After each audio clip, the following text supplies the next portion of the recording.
இன்னைக்கு ஸ்பெஷல். நம்ம இன்னைக்கு பார்க்க போற சமையல் முட்டை கிரேவி.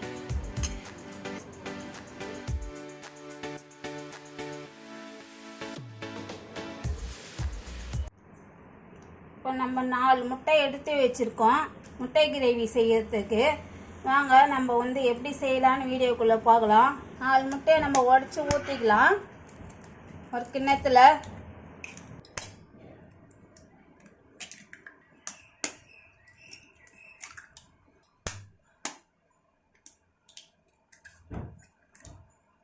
இந்த முட்டை 4 முட்டையில் நான் கால் ஸ்பூன் உப்பு போட்டுக்கிறேன். 1 ஸ்பூன் மிளகுத்தூள் போட்டுக்கிறேன்.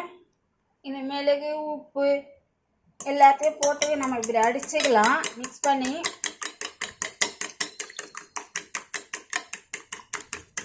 இந்த அளவுக்கு அடித்தா போதும்.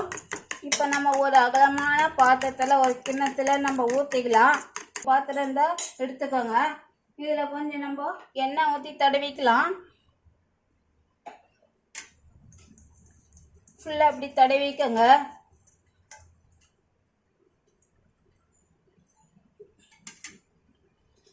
இப்போ இந்த முட்டையை நம்ம அடிச்சிருக்க முட்டையை இதில் ஊற்றிக்கலாம்.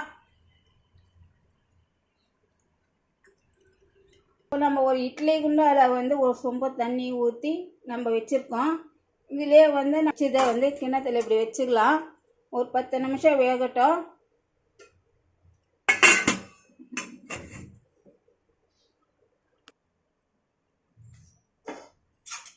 இப்போ நம்ம முட்டை இட்லி குண்டால வேக வச்சு கொஞ்சம் ஆற வச்சு எடுத்துருக்கோம். இப்போ ஒரு ஸ்பூனில் எடுத்து இப்படி பண்ணி எடுத்துக்கலாம். இப்போ ஒரு தட்டில் போட்டுக்கலாம் நம்ம.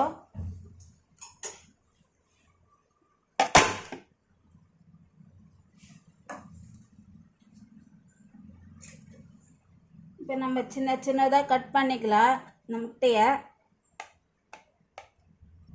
பாருங்கள், இந்த அளவுக்கு இருந்தால் போதும் சின்னதாக கட் பண்ணது.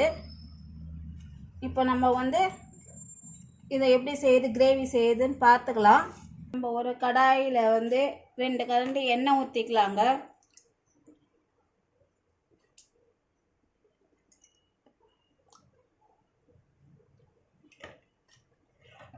காஞ்ச பிறகு இப்போ 1/2 ஸ்பூன் சோம்பு போட்டுக்கலாம். இதிலே 2 வெங்காயம் சின்னதாக வெங்காயம் 2 வெங்காயம் அரிஞ்சு வச்சுருக்கேன். 3 தக்காளி அரிஞ்சு வச்சுருக்கேன். 2 பச்சை மிளகாய். இப்போ நம்ம சோம்பு பொரிஞ்ச உடனே இந்த வெங்காயம் போட்டுக்கலாம். வெங்காயம் எல்லாம் சேர்த்து மிக்ஸ் பண்ணிக்கலாம்.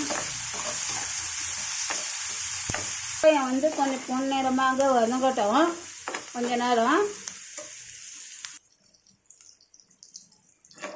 பாருங்க, வெங்காயம் இந்த அளவுக்கு வதங்கிடுச்சு. இந்த நேரத்தில் நம்ம 1 ஸ்பூன் இஞ்சி பூண்டு விழுது போட்டுக்கலாம்.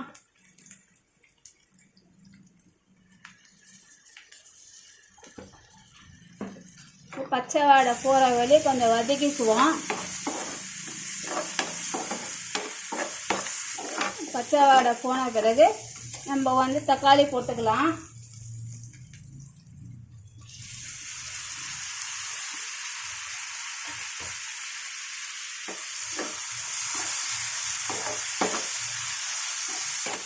தக்காளி கொஞ்சம் வதக்கிறதுக்காக கொஞ்சம் உப்பு போட்டுக்கலாம். 1/4 ஸ்பூன் உப்பு ஏற்கனவே நம்ம முட்டையில் போட்டிருக்கோம்.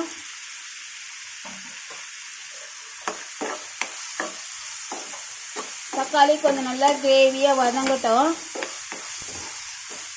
இந்த டைமில் நம்ம 1 ஸ்பூன் சீரகத்தூள் போட்டுக்கலாம்.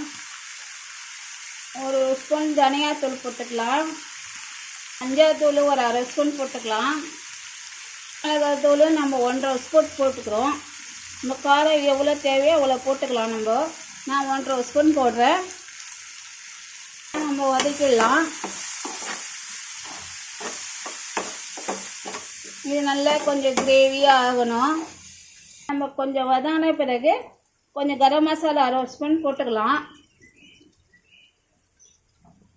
இது கொஞ்சம் நல்லா வதங்கட்டும்.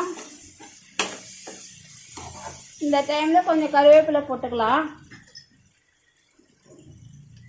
நல்லா கிரேவியாக ஆகட்டுங்க. கிரேவி ஆகிறதுக்கு இப்படி நசுக்கி இப்படி கரண்டிலே இப்படி நசுக்கினோம்னா நம்ம கிரேவியாக ஆகும். இங்கே பாருங்கள், இந்த மாதிரி இது கொஞ்சம் நல்லா கிரேவியாக ஆகிடுச்சு. இந்த டைமில் நம்ம வந்து தண்ணி ஒரு அரை டம்ளர் தண்ணி ஊற்றிக்கலாம். அரை டம்ளர் தண்ணி ஊற்றி இது எல்லாமே மிக்ஸ் பண்ணிக்கலாம். உப்பு இருக்கா இல்லையான்னு டெஸ்ட் பண்ணி பார்த்துட்டு போடுங்க. எனக்கு உப்பு இது கரெக்டாக இருக்குது. அதுதாங்க இந்த டைமில் நம்ம வந்து இங்கே பாருங்கள் நல்லா கிரேவியாகிடுச்சு. இந்த டைமில் நம்ம வந்து முட்டையை வேக வச்சு நம்ம சின்ன சின்னதாக கட் பண்ணி எடுத்துருக்கோம். அதை இப்போ நம்ம போட்டுக்கலாம். இது எல்லாத்தையும் சேர்த்து மிக்ஸ் பண்ணிக்கலாம். வந்து நம்ம வந்து சாப்பாட்டுக்கு அப்படியே சாப்பாடு வெறும் வெள்ளை சாதம் ஒயிட் ரைஸை வச்சு அப்படியே பிழிஞ்சு சாப்பிட்லாம். சாம்பார், ரசம், இது தோசைக்கு, முட்டை சப்பாத்திக்கு இதெல்லாம் அப்படியே சேர்த்து சாப்பிட்லாங்க. ரொம்ப டேஸ்ட்டாக இருக்கும்.